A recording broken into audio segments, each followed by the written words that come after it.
All right, we're live. Welcome, everybody. We're live. Guitar Tricks, Facebook Live. How's everybody doing tonight?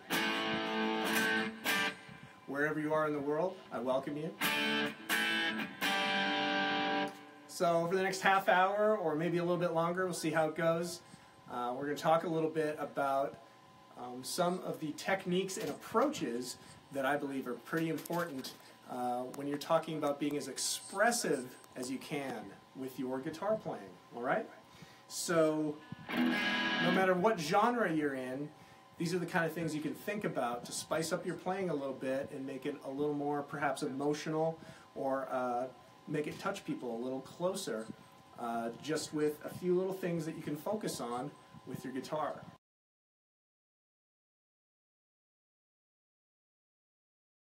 Plenty of equipment in here, and you're there, so I need to work on that, all right?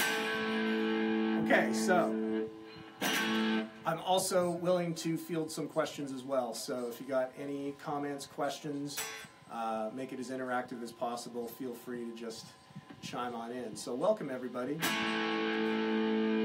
All right, so first thing that I want to talk about with being expressive, and one of the most common things to work on in any kind of playing music, is dynamics. Very important, okay? And this is your first line of defense in creating music that goes somewhere, okay? It's not just with notes and chords and single little runs or little fills or whatever.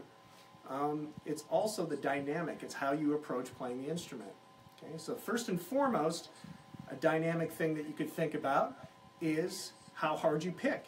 It's as simple as that, okay? I could be on an open A chord here, okay? And I can go, get into a strum pattern with it and just be very relaxed. And then I can go,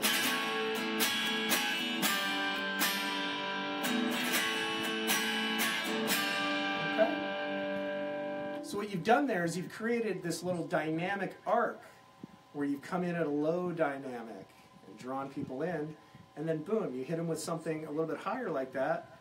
It really grabs you, gets their attention, takes you somewhere with your music, okay? So, hey Carl, I think of the door. Okay. Yeah. All right. So that's the first line of defense, is simply just how hard you hit the strings, how hard you hit the notes. It could be a simple little... Okay.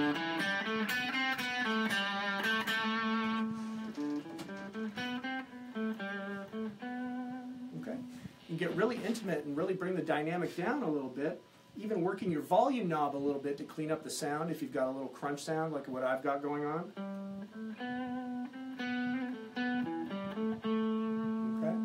And then bring it up when you really want to punch it.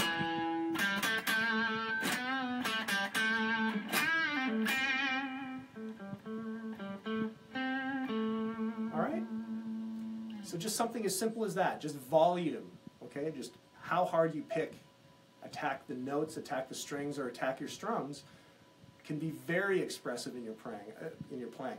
I would rate that right near the top because that's something that is pretty standard and pretty easy to adjust and work on if you're just a little bit present about it. All right, makes sense? Sounding good? All right.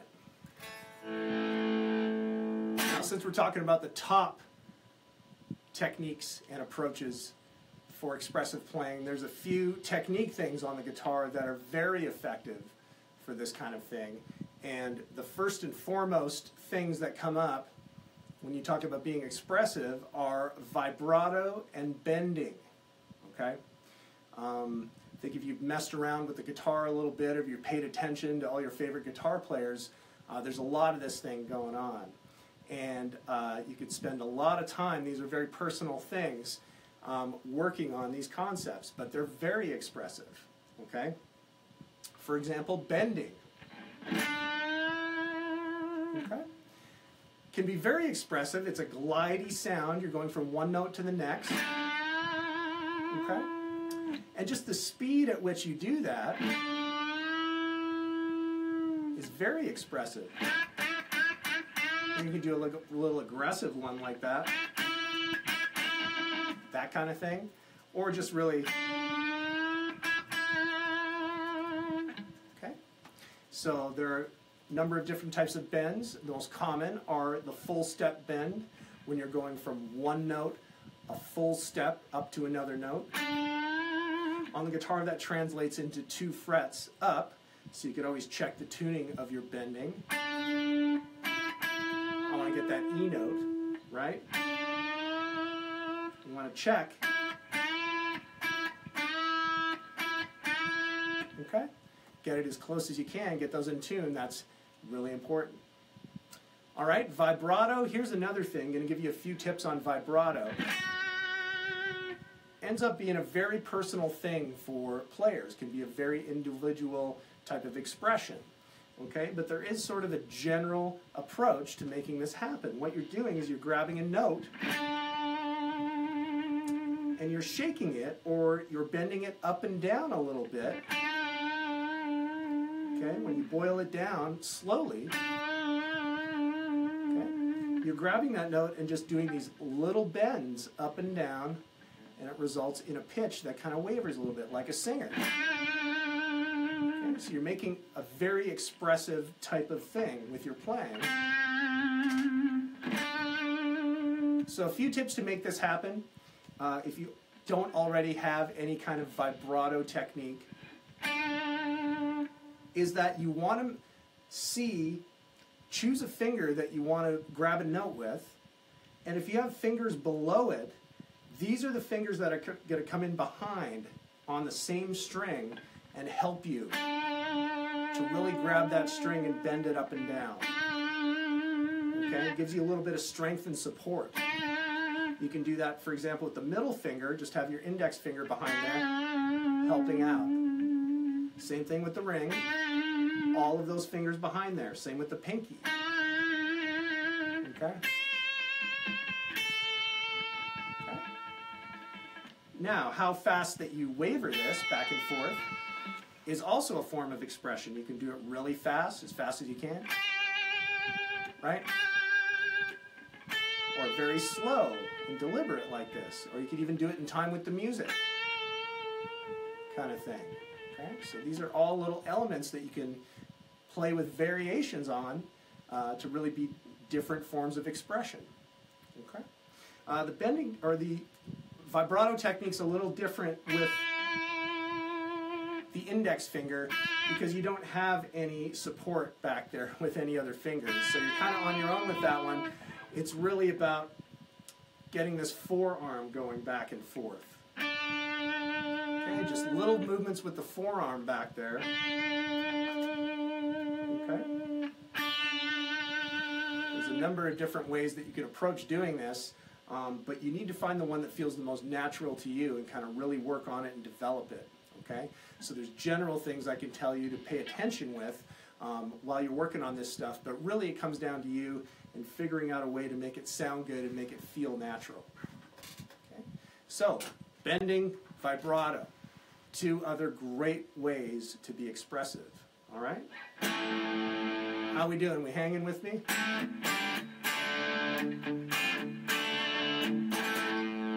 All right. I'm going to bring this into the equation right now. This is the Guitar Tricks coupon code if you're interested in signing up. First month is the code to use for signing up for Guitar Tricks, which is a fantastic website for learning all of this stuff on demand. First month will get you $1 on the first month. Okay, it'll cost you $1 for that first month. Okay? I will revisit that a little bit later in the lesson. Okay. Let's get into a few other cool little things that you can do to be expressive while you're playing. One of those things is what's called pinch harmonics. Okay? And it's also called squeals or pick squeals. Okay? And what you do is you use your pick between your fingers, just put it in a different position so that you're striking the string with a little bit of flesh from your thumb. Okay? And so what happens is you can do things like this. You could grab a bend like this on the G string, okay? And you could actually just choke up a little bit on the pick and get that thumb in there.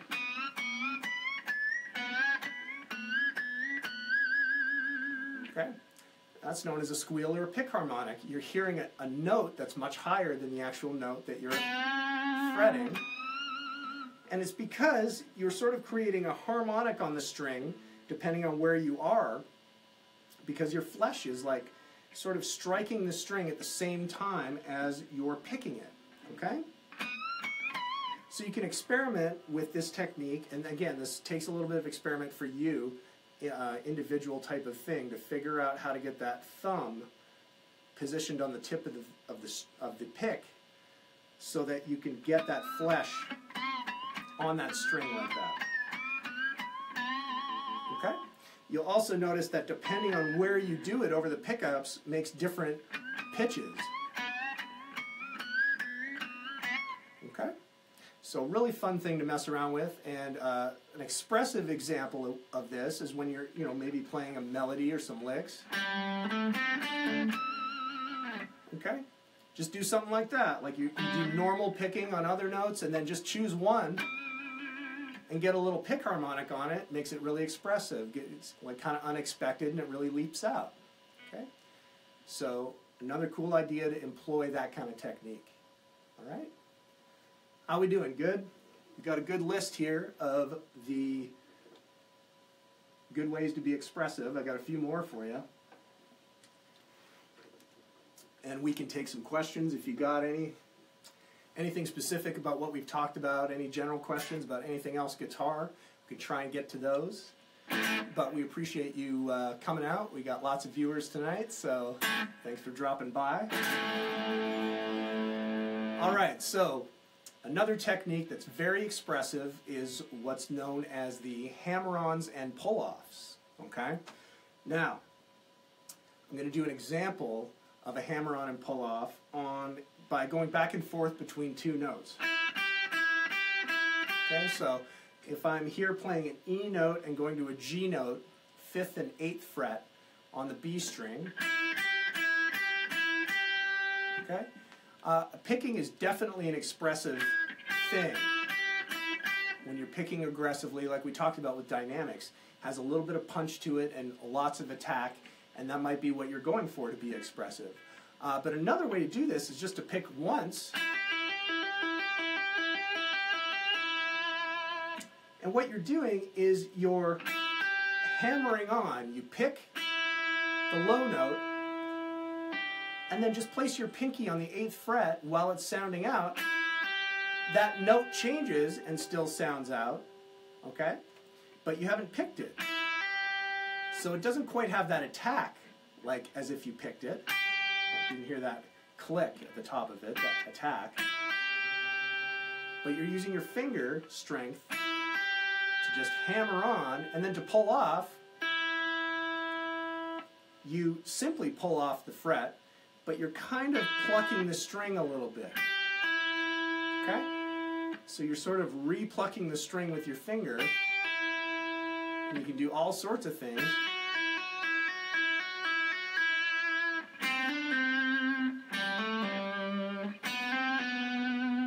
Okay?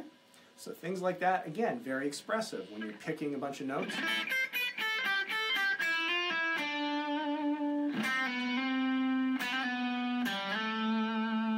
Things like that really add some texture and dynamic, okay? And some expressiveness to any kind of single note melody that you might be playing. You could even do it with chords. For example, playing a big A chord here. And you can hammer on some notes to it. Using hammer-ons and pull-offs of multiple notes within a chord. Okay?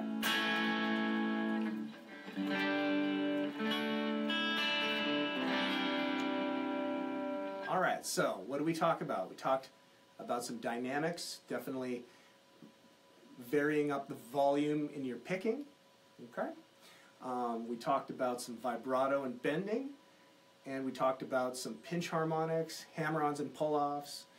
Any questions at all? If you've got any sort of specific questions about any of these topics I've covered so far, just hit me up. Do my best to answer those right now. Be a little interactive if we can get it going. But I'll talk about a few more while we're waiting for a few questions to come up. One of the best ways, getting back to dynamics, that works great, is to incorporate some palm muting.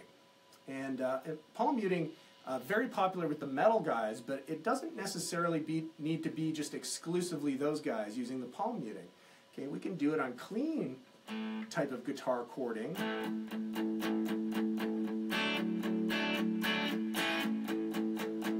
Okay, do you notice the difference here when I've got a little bit of palm muting going on this chordal type rhythm versus playing wide open with no palm muting? Okay, there's quite a difference there between two of those things. Okay, what this is great for is when you think about playing a song and playing to the arrangement. So for example, if we go into a verse, typically most verses are a little lower dynamic, and really that's the part where the vocalist should be the forefront. Okay, so we can take a chord progression that maybe we started the song with to be all exciting. Maybe we carry that into a verse, but now we add a little bit of palm muting. Okay? Alright. So we bring it all down a little bit, let the vocalist take over, and we've created dynamic arc, and we've been very expressive with our guitar playing. Add some texture to it. Okay? So these kinds of things are things that, outside of the basic mechanics of learning the guitar, these are extra little things that we can do if we're mindful about it to really take our playing to the next level, if that makes any sense. All right? Sound good? Going to get into a little bit about how do I do palm muting. I've never seen this kind of thing before. Okay? And what you want to be looking for is the karate chop part of your strumming hand. Okay? If you turn it on its side, you've got a little karate chopper there.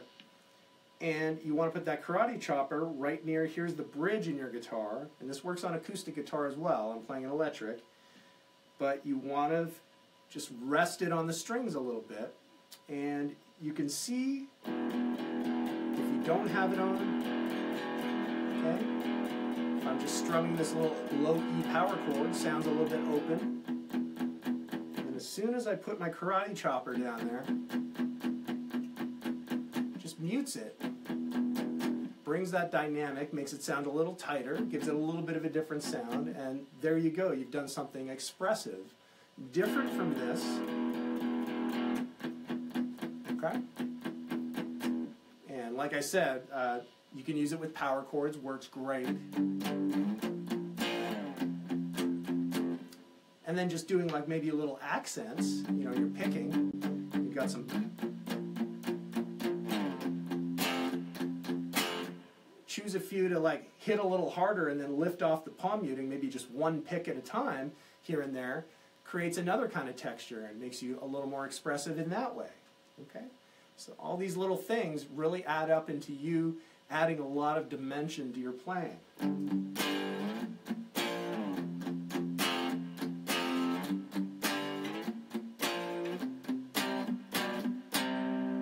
Okay? So palm muting, that's a great one. I would put that right up there in the top techniques. If you're just joining us, the sign-up deal for Guitar Tricks, a wonderful website where you can learn all this and more with fabulous on-demand video content. First month, okay? That's the coupon code to use. That gets you your first month for $1, okay? Just going to keep reminding everybody of that, okay? Hey, Jim, thanks for the comment. Thank you. All right, let's talk about a few other things, a few other fun things. These things I actually file under Guitar Tricks a little bit, which obviously there's more to this website than just tricks to play guitar. This covers everything from, and especially for beginners, the site is wonderful for this kind of thing. Sliding harmonics. That's a great question. I'm not sure exactly what you mean by sliding harmonics. I'm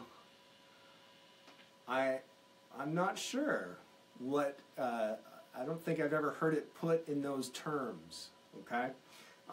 There are several ways to do harmonics, okay? And sliding, I'm not quite sure what that means, sliding harmonics, because when I think of sliding, I think about sliding between a couple notes, which incidentally is a very expressive thing to do. Perhaps you're holding a few notes.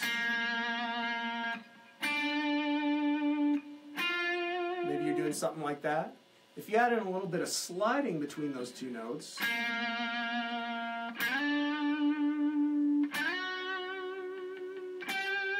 okay, that can be very expressive. So what I'm doing is sliding up into a note. Okay, I'm starting down the neck here, and then sliding into a note up the neck using some vibrato. Okay, that's a little more dramatic and a little more expressive than doing. Okay, you could do it the other way. You can slide from an arbitrary place up the neck and land on that note. Okay, something like that gives a cool sound, very expressive. Okay.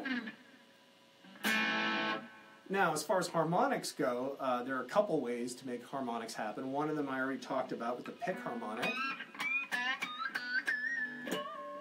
Okay, that kind of thing. Another way are the natural harmonics, which are located at certain frets on the guitar. And the ones where they're most pronounced are the 12th fret. And the way that you get these is to position your finger above the 12th fret. Okay?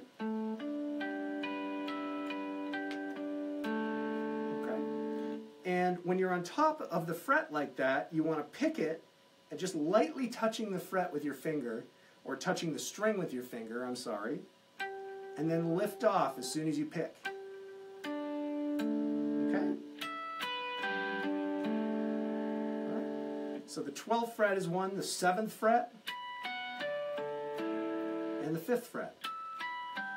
Okay?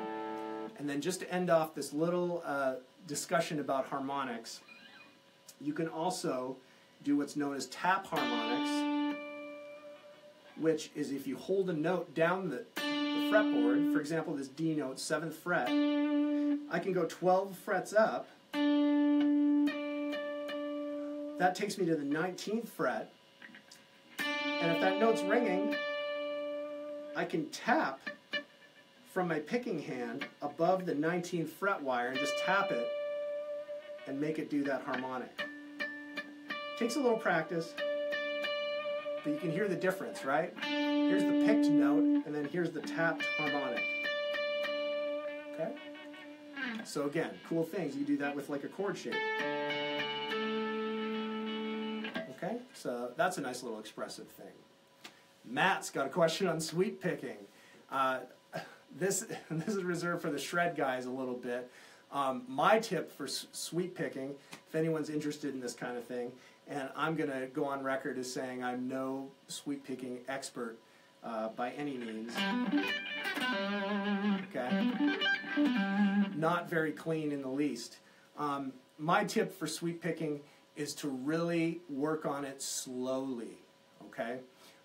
Take a triad, for example, A major triad, 7th fret of the D string, 6th fret of the G string, 5th fret of the B string. Okay, and just practice the motion of one fluid picking motion between the D, G, and B string. Just bring it down.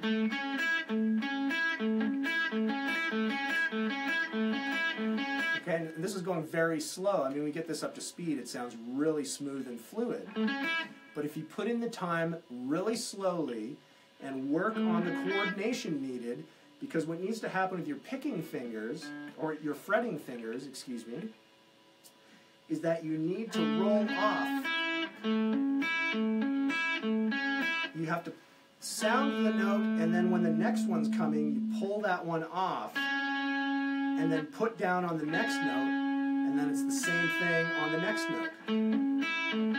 You don't really want any overlap of those notes. They need to be distinct notes as you're moving this straight motion of your picking.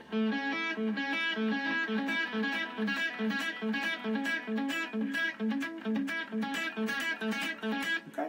So I know this isn't like sweep picking in the context of shredding, where guys do giant sort of arpeggios across all 5 or 6 strings and everything, but this gets you used to the technique a little bit, and it gets your coordination going, like just by shrinking it down a little bit to 3 frets and a chord shape. Okay? Just getting used to the motion here, where it's just, and getting that coordination happening between where the pick lands, how the note sounds, and then the next string, getting to that note.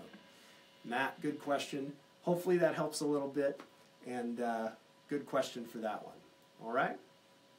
Again, and sweep picking is an example of another way to be totally expressive, when particularly when you're soloing, but lots of people do sweep picking in other genres.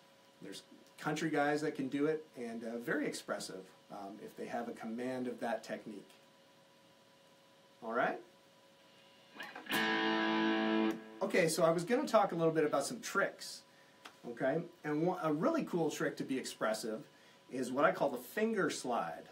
And so this is a little trick that people do coming into a different section in a song to be coming with a dramatic entrance, or in a solo section to really grab your attention, is, for example, to do a finger slide, and I'd start maybe at the, whatever key you're in. Say I'm in the key of E minor. I would start up the neck on an E note, maybe the 12th fret. Okay? And then just as soon as I pick that note, just slide it down the fretboard, still on the string and on the frets as well. Okay? And this is a great way to just like get some attention and be a little expressive. You can do the same thing in the middle of it, playing some phrases or some soloing, or kind of things like that. Just really expressive, almost like a vocalist kind of doing a little bit of an ad-lib or something. Something like that. Okay, finger slides. Fun to play around with. You can do it up high, do it down low. Okay, really effective, really expressive. Cool. Another great little trick that I use a lot on chords, okay? And let's just say an open G chord. Experiment a little bit with bending your guitar back and forth. Actually, just creating a little bit of pressure between the body and the fretboard. For example, one way to do this is to play the open G chord, for example, and then I've got my arm kind of on the corner of the body of the guitar right here, and it's resting against my ribs here because I'm sitting down. I can kind of like just add a little bit of force and press down with my arm onto the body. At the same time, I'm feeling it on the neck and sort of pulling back with my arm that's fretting the chord right here. And what you get is a little bit of a vibrato type of sound. Okay? So what's happening is the neck is sort of pulling back a little bit, and the strings are sharpening just a bit, so that it's almost like you're bending a chord back and forth. You can kind of hear that. Again, very expressive. Great on open chords. Just to give it a little bit of a natural, it can be kind of subtle, right? Another thing that you'll see guys do is they'll do that and actually grab their hand onto this part of the guitar body. And then by doing this, it kind of makes it go the other way. It makes it go down in pitch a little bit, and you can get kind of a similar type of effect.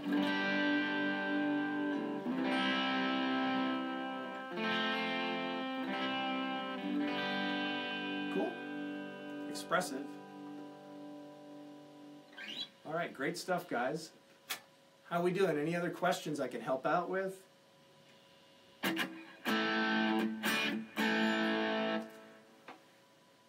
Okay, got another one for you. This is if you're playing some notes and want a little bit of a different sort of sound on the notes. Make it sound a little bit violin-like if you use your volume knob and then just hammer onto the notes so you're not picking them. Okay?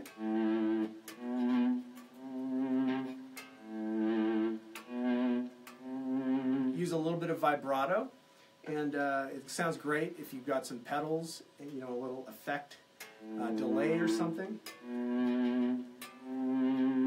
Okay? So it works great on low notes, sounds kind of like a cello, and then you can do it up high too. Okay, so the trick is to kind of hammer onto that note so that it's sounding, and then roll the volume up. You don't even need to use vibrato if you want. It sounds like strings a little bit, just swelling up. Okay? You can do the same kind of thing with a volume pedal. I don't know if any of you are familiar with that, but it's just a pedal. It looks like a wah pedal. And you plug your guitar signal into it, and that's what it does with the volume. Is you can rock it back and forth with your foot. Get the same kind of thing. All right, we got a question about guitar faces. Also a valid form of expression. So I think that's totally relevant. Yes, I've been known to be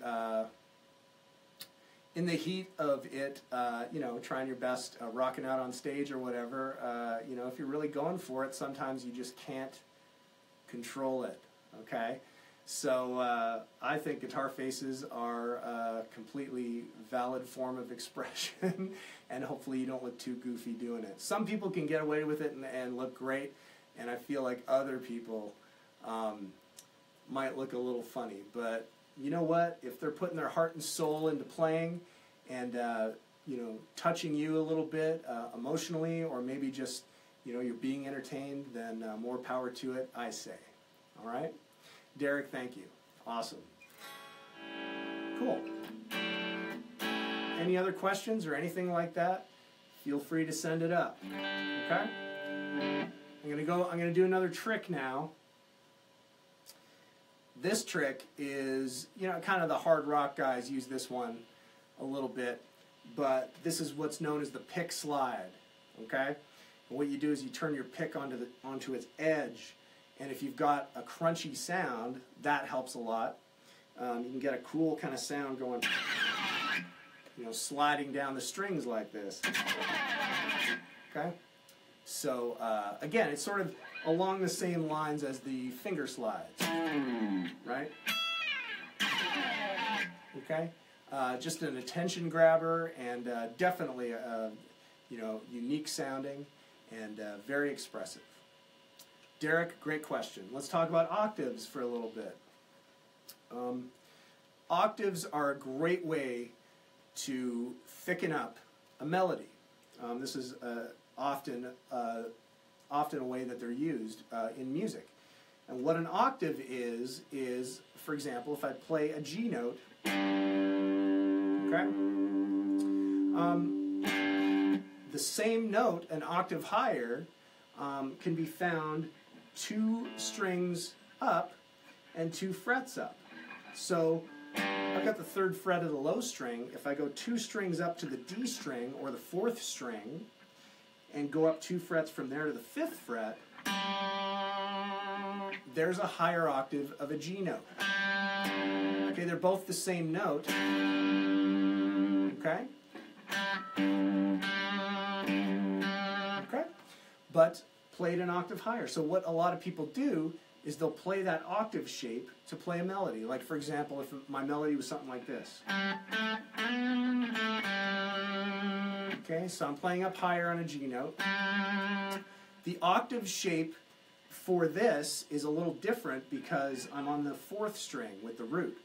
To find the higher octave on the B string, which is 2 strings up, it's actually 3 frets up. Okay? Okay? There's a G note up top there. So now if I play the melody with octaves, I've really thickened it up, and definitely done a different kind of expression of it. Like here was the original one, just with a single note. Now if I add the octave to it, okay, gives a little bit of an elevated sound, a little higher dynamic, a little thicker, and definitely expressive. So great question, great observation. Looking at the technique of being able to play these, it's a little tricky because you've got a string in between that you don't want to sound, okay? So for example, if my fingers are curled a certain way so that this open string is revealed, and that's a bad example to do it on the G string because this is a G note I'm playing, so I'm going to move it up to this A flat note. If I try to play that and then have the G string in between, that's not what we're going for. We just want that pure sound of the octave. So the key to the technique is being able to curl your index finger and cradle that middle string so that when you pick, okay? When you pick, that note or that string is not sounding out. Okay? We want these two notes to be clear. Another way to do it is to pick the low note and then just pluck with your finger the higher note. That's a clean way to do it too. Okay, that gets around that. But if you want to pick it and be really aggressive with it, okay, you can do it as long as you're muting any of the strings that are adjacent or the middle one for sure. Okay? Casper, great question. Thoughts about solos? I'm going to actually have a few notes here for being expressive with solos. A few ideas to try to kind of get you into maybe thinking about soloing and trying to switch it up a little bit. One of the first, there's a couple things that I would pay attention to, and this is beyond a larger discussion of, you know, do you know some licks that you can play? Do you know some scales you can play? Okay, I'm going to assume that you sort of know a few of these things, okay? Beyond that, some things to think about, okay? First thing would be, should I play straight locked in with, you know, with time? For example, 1, 2, 3, 4. If I play eighth notes,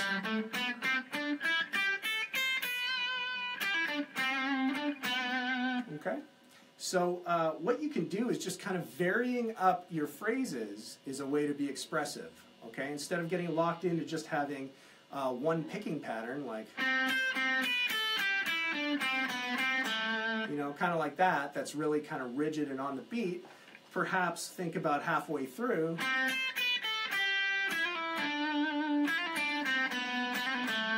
okay? Now I'm adding in a hammer-on and pull-off, but really that's just a triplet kind of feel. You know, 3 notes in there. Okay.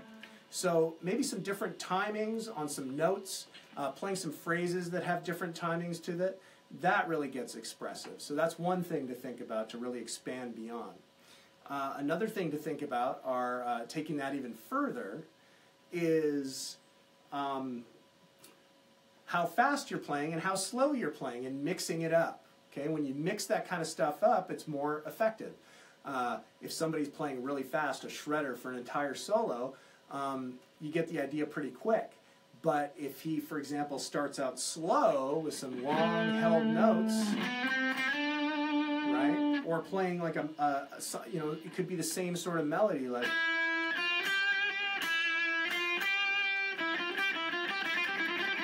you can do something like that, where you kind of build the intensity and build the expression by just speeding up the same melody. Or it could be a different melody, going from something slow and then going up to full shred really fast. So that's another great way to add some expressiveness into soloing. Okay? One last thing I'll say about soloing is to kind of break away from playing scales up and down, is to think about sequencing scales. Okay? And what I mean by sequencing is if you, for example, I have an A minor scale right here. Okay? What if I was to play this starting with the first note, skipping the second note, and playing the third note? Okay, so I would go... And then what if I went down and then played the second note next, and then skipped up and going to the fourth note? Okay? You end up with something like this. Okay? Now I've played the A minor scale in a little more of a musical, expressive way, rather than just going up and down the scale. Right? I can come down the scale using a sequence. Okay, something like that. The idea of sequencing, okay, can be really effective and expressive. Manny got a question about drone notes in chords. This is great too. This is really fun to explore and can be very expressive as well. Let's take an open D. Okay? If we think about this open D string as a drone, what it means is we're just going to have this floating as we change chords. For example, on the G, B, and high E string, we'd be playing triad shapes against this D note, okay? The simplest way to vary this up a little bit is to just hold that D shape and move it up and down and see what it sounds like. So you can get some results sounding like this.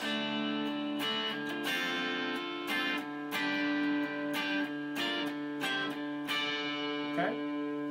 Now I got all that just moving this shape. Okay? Up 3 frets, up 2 more frets. Okay?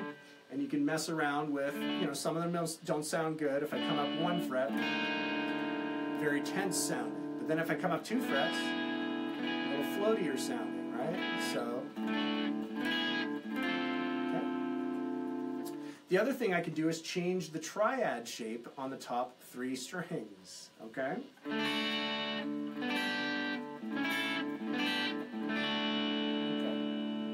Cool.